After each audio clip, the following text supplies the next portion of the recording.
안녕하세요. 재테크농부입니다. 현재 나스닥 선물은 최저점을 깨고 내려가고 있는데요. 이런 상황에서 제가 왜 추매를 결정했는지 말씀드리겠습니다. 더 떨어질 수도 있으니 제 의견은 참고자료로만 봐주세요. 그럼 바로 시작하겠습니다. 구독과 좋아요 부탁드립니다. 해당 영상은 개인적인 의견일 뿐 참고만 부탁드립니다.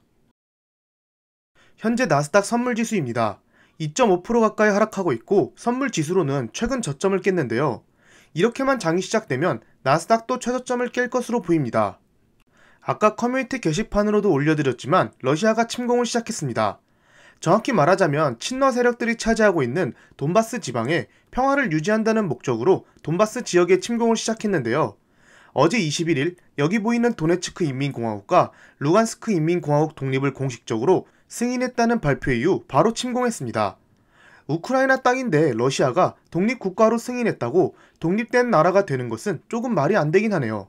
하지만 전쟁을 하려면 명분이 필요하므로 독립된 나라를 보호한다는 명목으로 우크라이나 땅을 침공했습니다. 보시면 세계적인 전쟁 이후에 지수의 변화를 보여준 그래프인데요. 아프가니스탄 전쟁을 제외하고는 침공 당시에 급락했다가 반등 또한 빨랐습니다.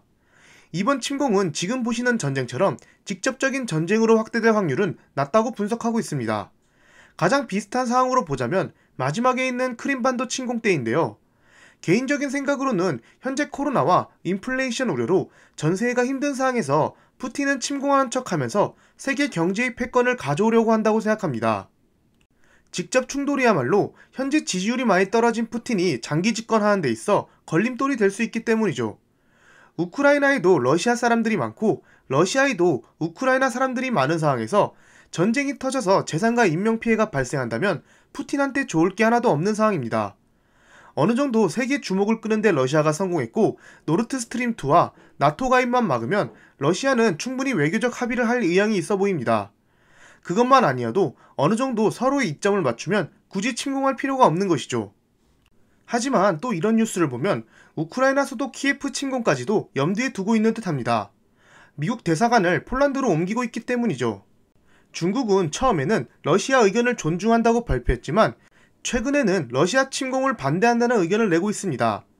중국은 러시아의 편을 들어 미국과 대립각을 더욱 세울 경우 대미 관계가 파탄이나 중국이 세계에서 더욱 고립될 것을 우려해 러시아와 우크라이나 침공을 반대키로 결정한 것으로 알려졌습니다. 중국의 최고 권력기관인 상무위는 러시아의 우크라 침공에 반대하는 것은 물론 미국과 서방의 우크라 위기 조장도 반대하기로 한 것으로 알려졌습니다. 그리고 이러한 내용은 이미 러시아와 말을 맞췄다고 생각합니다. 보시면 베이징 올림픽 폐막 후 바로 우크라이나를 침공했습니다. 어느 정도 서로가 말을 맞추고 있고 러시아는 중국을 생각해서 폐막 후에 침공을 개시한 것으로 생각됩니다. 개인적인 생각입니다마는 중국이 전면에 나서서 이 우크라이나 전쟁 이슈를 잘 해결하려고 할 수도 있다고 생각합니다. 그렇게만 된다면 중국과 러시아 둘 다한테 이득이 갈 것으로 보이기 때문입니다. 중국은 세계적으로 칭송받을 수 있고 러시아도 어느 정도 이득을 보고 빠질 수 있기 때문입니다. 프랑스 대통령 마크롱이 앞다투어 우크라이나 이슈를 해결하려는 것도 프랑스를 전 세계에서 영향력이 큰 나라로 보여주려고 하는 것이죠.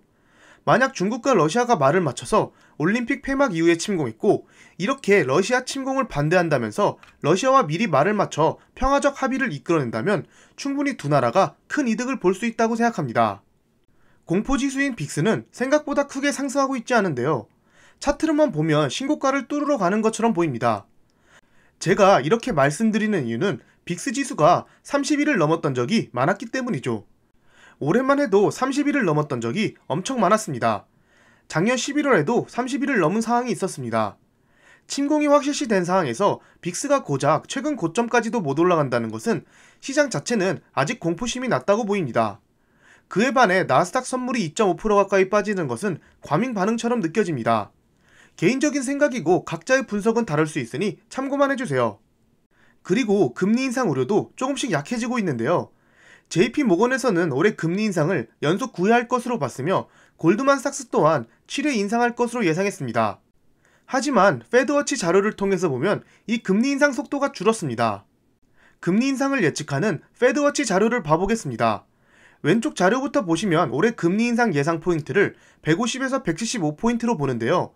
이것은 올해 0.25%로 6에서 7에 올릴 가능성이 있다고 본 듯합니다. 하지만 왼쪽 자료의 8원 매물을 보면 저번 주만 해도 7회에서 8회를 인상한다고 봤습니다. 즉, 지금 상황에서는 금리 인상 속도가 조금은 줄어들었습니다. 오른쪽 자료도 보시다시피 올해 12월까지의 금리 인상 확률을 150에서 175포인트로 보고 있습니다. 물론 최근 경제 지표들이 계속 최고점으로 갱신되면서 인플레이션이 높게 나오고 있지만 조금이라도 감소하는 추세를 보여준다면 금리 인상 속도는 확 낮아질 수 있습니다. 현재 이렇게 급등한 인플레이션은 미국만 해당되지 다른 나라들은 아직 인플레이션이 심하다고 볼 수 없는 상황이기 때문입니다. 그렇기에 페드가 적절한 조치를 통해 미국의 물가 상승률을 잡는다면 최근에 있었던 2016년 금리 인상 때보다 더 빠르게 회복할 수 있어 보입니다. 실제로 중국의 CPI, PPI 모두 다시 하락하고 있습니다. 중국은 내부적으로 소비가 엄청나지만 수출도 엄청난 나라입니다. 이렇게 중국 내부에서 물가가 안정되면 전 세계로 팔리는 물건의 가격이 안정화가 될 확률이 높습니다. 전 세계적 인플레이션 우려를 조금이라도 낮출 수 있는 요인이 되는 것이죠. 어쨌든 미국과 러시아가 직접 충돌할 확률은 극히 낮아 보이고 인플레이션 우려도 조금씩 낮아지면서 지금의 하락은 좋은 매수 찬스라고 생각됩니다. 물론 저와 다르게 분석하셔서 더 하락할 것이다 라고 보시는 분들도 많으실 거라 생각합니다. 제 의견은 참고로만 봐주세요. 저는 그래서 오늘 풀이장에서 빅테크 종목들을 추매할 예정입니다. 호재밖에 없지만 오늘 풀이장에서 많이 하락해준다면 매수를 시작할 예정입니다. 멀리 보면 나스닥의 정고점을 뚫고 상승할 것이라는 것은 미국 주식을 투자하는 사람이라면 누구나 알고 계실 겁니다. 얼만큼 시간이 걸릴지 모르나 긴 시간을 기다릴 만큼 더 큰 수익률로 보답받을 수 있다고 생각합니다. 고통은 돈으로 돌아온다라는 명언이 있듯이 지금 많이 힘들지만 이 고통을 잊을 만큼 좋은 날이 올 것이라 생각합니다. 즐거운 밤 보내세요. 감사합니다. 절대 투자 추천 영상이 아닌 개인적인 의견이니 참고만 부탁드립니다. 지금까지 제 영상을 봐주셔서 감사합니다. 구독과 좋아요 부탁드립니다.